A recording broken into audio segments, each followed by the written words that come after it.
Welcome back to our channel where we share updates and untold stories about Catherine, Princess of Wales and her royal family. Today we bring you some significant news. Prince William banned Camilla's grandkids after caught being bullying. Prince George. According to an insider, Prince William put an end to Camilla's meddling in Prince George's future when she was observed tormenting him.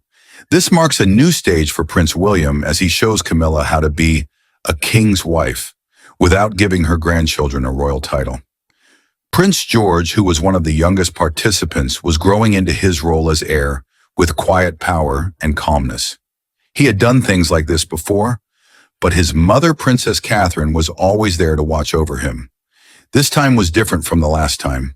What began as a fun day with cousins and step-cousins quickly turned into something far worse. Inside the castle, rumors spread quickly. Prince George was bullied by one of Camilla's grandchildren. The child who was connected to Camilla Parker Bowles's family has not yet been named a royal. Still, Camilla had been working hard behind the scenes to make her family more well-known.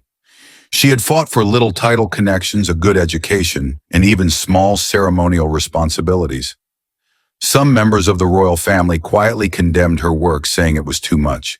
But most people have been silent up until now. When Prince George came home crying, things changed a lot. Kate was the first to notice the crying eyes, the quiet, and the shoulders that were drooping. She asked what had happened, and George explained it in the most honest way a toddler could. The teasing went beyond merely hurting feelings. It was on purpose. People made fun of him for becoming the next king. Palace insiders say that a child who heard too many adult talks at home became rude and made fun of his habits, family, and even his dead grandmother Diana. Kate was quite angry. William was quite sad. Someone had crossed a line behind the royal gates. The event happened quickly, quietly, and with a bang. Prince William made a choice that would have a big effect on the history of the royal family. Camilla's grandchild, who was originally going to be given honorary status in the monarchy, will no longer be able to get any titles in the future. Stop talking. There would be no slow getting used to royal festivities, no chances to make up for it. The palace has said it won't make a public remark. The walls are shaking within. People say Camilla is really angry. Charles is torn between his wife and kid, and some people think that his detached attitude is quite important. What does the public think? They are looking closely at every action, reading between the lines and making decisions. In a monarchy built on bloodlines, it is very important to protect the next generation. This time, Prince George was not only safe, but he was also avenged. The goal of the meeting was to be happy and encouraging, one of those planned royal family events that was meant to show the media and the public that the Windsors are just like any other family, despite their wealth and formality. The beautiful private gardens of Balmoral were the setting. The view was amazing. A big picnic was planned with soft tartan blankets on the lawn, golden corgis playing, and royal kids running between games and food with their parents and nannies. But no one expected, and no royal assistant could have predicted how bad things would go. King Charles planned the day himself, sure that it was time to fix problems that had been hidden for too long. He thought that getting Prince William's kids together with Camilla's grandkids in a relaxed setting would help them get along better. The queen consort, who wanted to make her family more important in the royal world, quickly agreed. She thought the gathering was more than just a picnic. It was a subtle show of power that made her family feel seen, affirmed, and even respected. But not everyone agreed with this point of view. Royal aides then said that Princess Catherine had been hesitant from the start. Sources added that although she was known for being diplomatic, she didn't like the idea of having to push her kids to get along, particularly Prince George and Camilla's more talkative kids. In the end, George was being raised with the weight of a throne on his shoulders. He was taught to be humble, dignified, and responsible from an early age. On the other hand, Camilla's older relatives, who grew up in less formal settings, were said to have had a lot fewer rules. By the middle of the day, everything had started to go wrong. The parents had tea beneath a tent, while the kids were free to play in a part of the grounds that was only lightly supervised. A homemade football game turned bad. People spoke to each other. After then, things got worse. Many reports say that Camilla's oldest grandchild began to bother George. At first, they spoke about the game, and then they talked about personal things. "Why do you walk in such a strange way?" "Do you think you're better than other people?" A child uttered these words. "Because of your silly crown, what would have been perceived as playful teasing turned into something terrible." Prince George, who had just turned 11, is said to have attempted to run away, but was chased and made fun of for being the chosen one.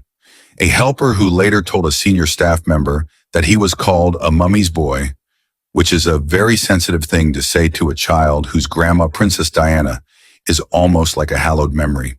The staff quickly stepped in to take the kids away, but the damage had already been done. George, who was usually calm in public, was upset. A family bodyguard was deployed to get him out of the area without drawing notice from the media.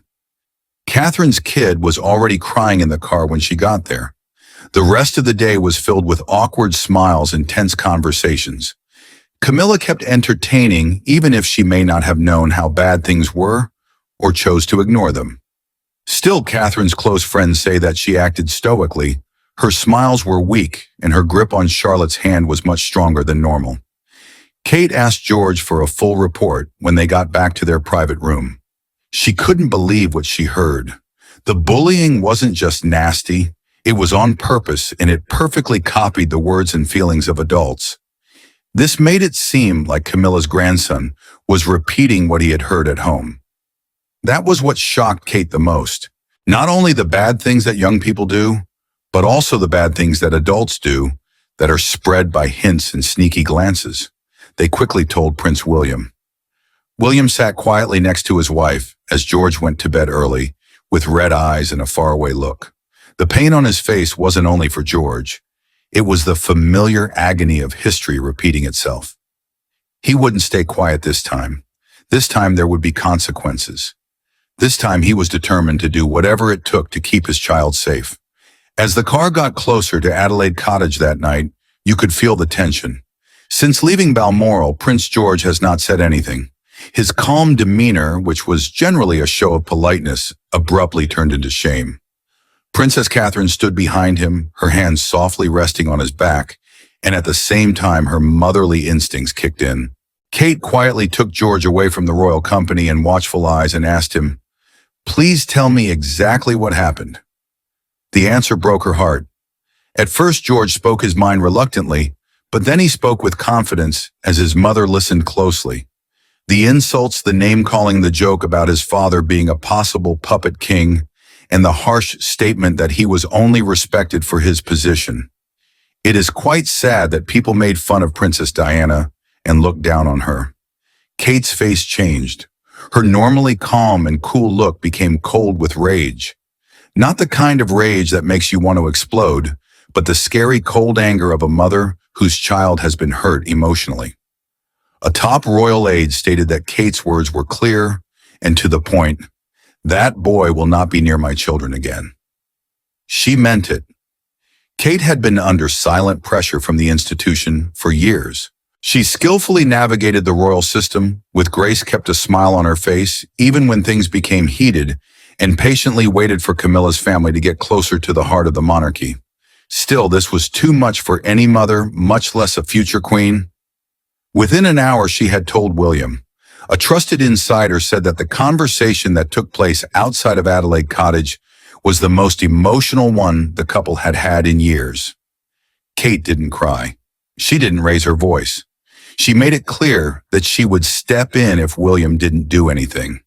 She brought up memories of Diana showing how the institution had failed to help her and how little issues had turned into big ones. She is claimed to have declared, "George will not grow up feeling insecure in his own family. You are the successor. Start acting like it." William agreed once he heard. Kate turned down all of her planned engagements the same morning. She stayed home with George and Charlotte and quietly canceled her engagements. She told palace aides to do one thing: "I want this documented." She wanted a written record of what happened that wasn't hidden, rewarded, or changed. A message was delivered to Charles's personal secretary the same morning. The communication was brief and to the point. "There has been an incident involving Prince George. The Prince and Princess of Wales have asked for a private meeting with the King. The meeting took place in a day. King Charles showed concern while Camilla reportedly called the problem childish discord. When asked whether her grandson would be punished, she laughed and said no. "They are just kids," she is supposed to have responded. "They will forget this in a week." Kate still didn't answer. She didn't have to. Her keen, motionless look and firm grip on George's fate revealed all that the palace needed to know. She had gone beyond being the Princess of Wales. The fight had been extremely personal for her as a mother.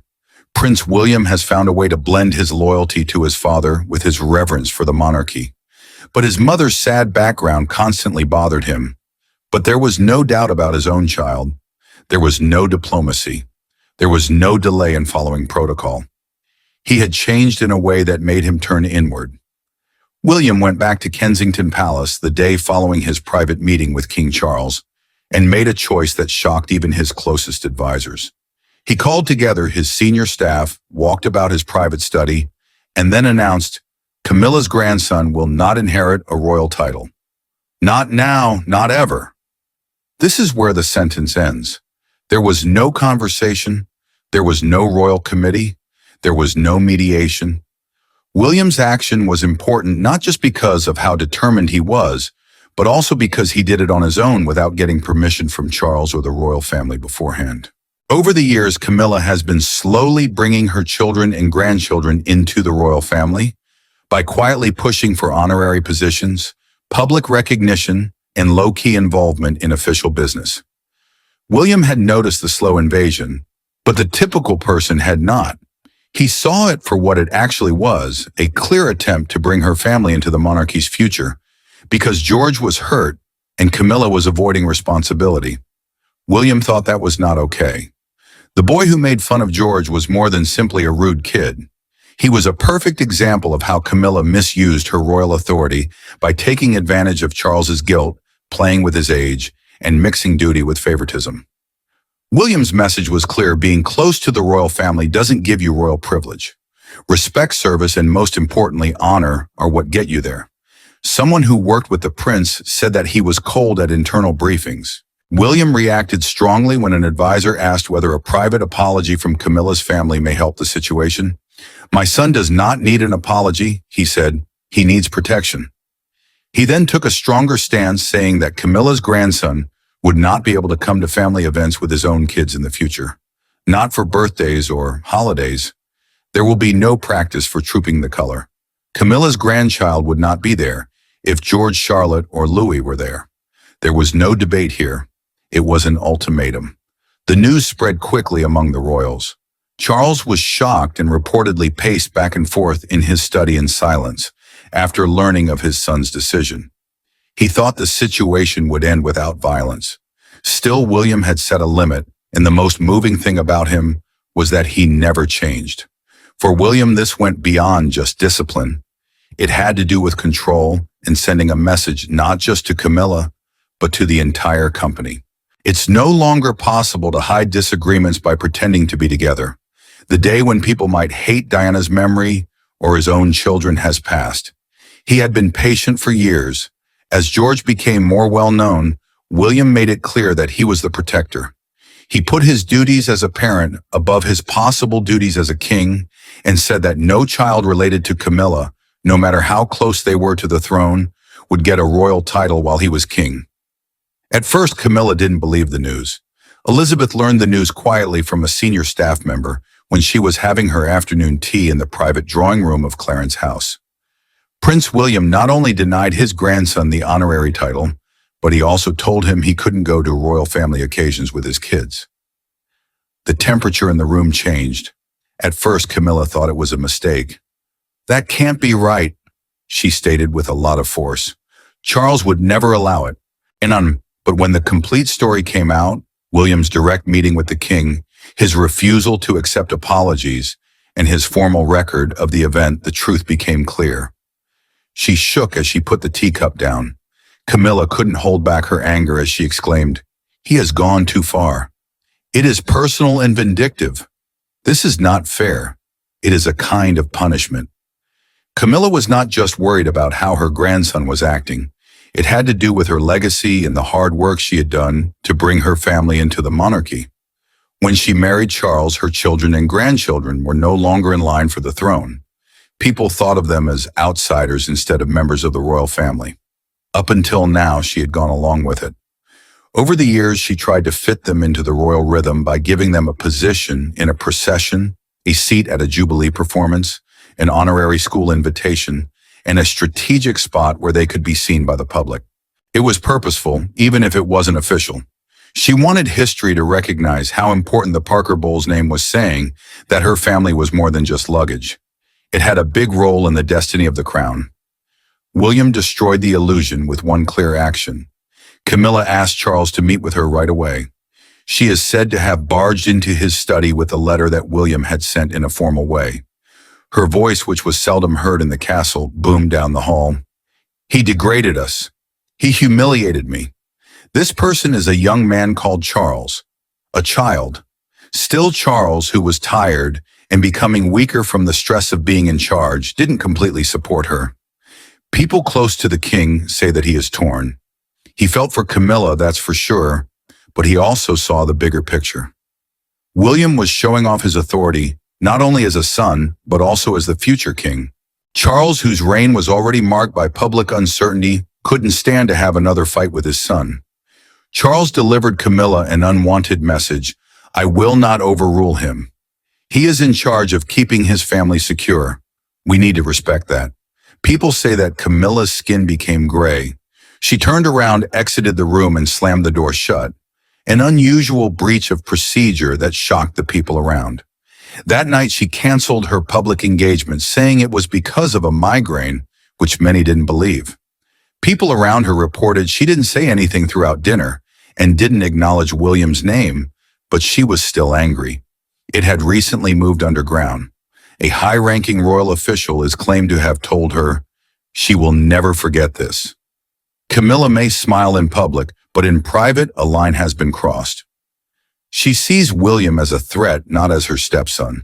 Camilla had spent years carefully planning her moves, but William's one decisive move showed her the terrible truth: the game was over, and she had lost.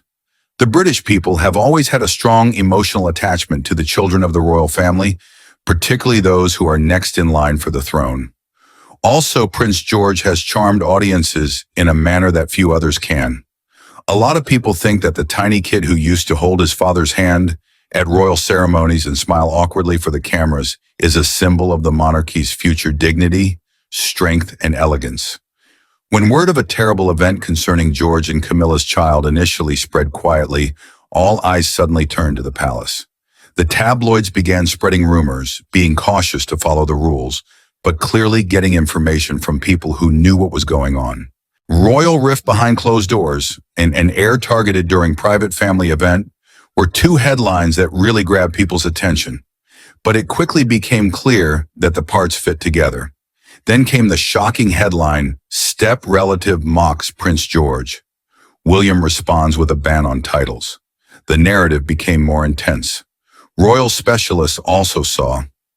"This was a turning point for Prince William," remarked a former royal press secretary on a morning television show.